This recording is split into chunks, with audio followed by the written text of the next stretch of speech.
আসসালামু আলাইকুম সুপ্রিয় দর্শক মণ্ডলী। আমরা একটু আসছিলাম একটা আড্ডায়। আমার অফিসের কলিগ এবং আমি এবং আরও কয়েকজন মিলে একটু আড্ডা দিচ্ছিলাম। তো আড্ডার ফাঁকে কিছু কথোপকথন আমাদের হলো। কথোপকথনগুলো আসলে নিজেদের ভিতরেই নিজেরাই করি, নিজেদের সুখ দুঃখ কথাই আমরা আলোচনা করি।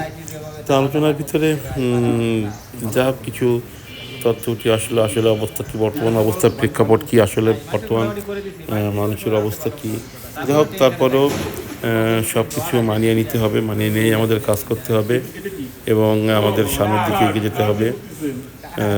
মানুষের অভাব অনটন সুখ দুঃখ সব কিছু থাকবে, তারপরেও জীবনটাকে চালিয়ে নিতে হবে। তো সেটাই আসলে আমাদের প্রধান প্রধান জিনিস। চিন্তা করেই আমাদের সামনের দিকে এগিয়ে যেতে হবে এবং সব কাজকামগুলো আমাদের করতে হবে। তো এই অবস্থা আমাদের আসলে আমরা অনেক পরিশ্রমী, অনেক কষ্টের কাজ করি। এই কাজের ভিতরেই আমাদের সব কিছুই নির্ভর করে এবং এই কাজ দিয়েই আমাদের সামনের দিকে এগিয়ে যেতে হবে।